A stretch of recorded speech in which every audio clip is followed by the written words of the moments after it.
Today, mariners across our industry are pausing to recognize a critical safety issue: fall overboard prevention. This is more than just a day on the calendar. It's a reminder that the number one cause of fatalities in our industry is from falling overboard. Keeping all of you safe is our number one priority. Despite advances in training, technology, and procedures, our industry continues to lose lives that could have been saved.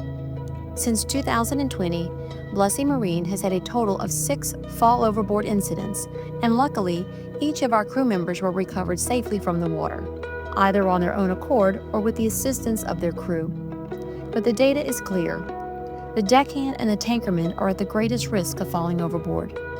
Whether you're catching lines, checking drafts, or just walking the deck, the job is physically demanding and often unpredictable. But here's some information that many may not realize. You are more likely to fall overboard from a barge, and the majority of falls overboard occur at night. Darkness reduces visibility, fatigue sets in, slippery decks, ice, and moments of distraction all combine to create the perfect storm. Experience isn't a good factor of your risk, so just because you have been out on the water for 5 years, you are just as much at risk for falling overboard as someone new to the job. You might not see it coming, and you might not get a second chance. So what can you do to stop falls overboard? First, be aware of your surroundings. Identify hazards that may exist and mitigate them before beginning a task. Never assume a deck is dry, and always ensure your work area is clear. Second, slow down the pace of your work in order to complete the work safely. There is no task that is more important than your own safety. I will say that again. There is no task that is more important than your own safety. It's okay to slow down and to be methodical with your work. By doing this, you allow yourself time to assess the situation, mitigate risks, and continue with a safe operation. Third, use the center catwalk to traverse the barge.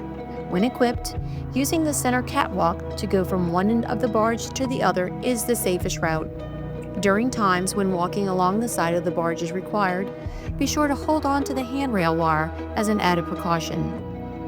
Fourth, wear your PFD at all times on deck, not just when it's policy. Make it a habit. A personal flotation device doesn't just keep you afloat, it buys you time. Time to be seen, time to be rescued, time to survive. And last, look out for your crew. If you're working with someone near the edge, speak up. A word of caution, a quick double check, it might save a life. Remember, everyone has stop work authority. Every mariner deserves to come home. No cargo, no schedule, no task is worth a life lost overboard. So today, on Falls Overboard Prevention Day, take a moment with your crew. Review our safety procedures and some of the best practices that we outlined for you on the back of the one-pager. Talk about nighttime operations, ask the hard questions, and don't skip the details. This isn't about statistics. It's about your crew members, and it's about you. Let's work together during every watch, every hitch, and on every vessel to make sure everyone gets home safe. On the front page of the one-pager, there is a QR code for an anonymous Mentimeter survey. We urge you to use this Mentimeter as a way to provide us feedback on how we are doing with our training, and to also provide any thoughts or suggestions to help make us all safer. Thank you for listening to this message, and now, please review the Stop Falls Overboard one-pager with your crew. Stay aware, be safe, and stay on board. Thank you. Stay on deck. Stay safe. A fall overboard on one of our barges or tugs can happen in a matter of seconds. Safety is not just a policy or a procedure, it's our way of life. Stay safe. Please keep your boots on the deck, guys.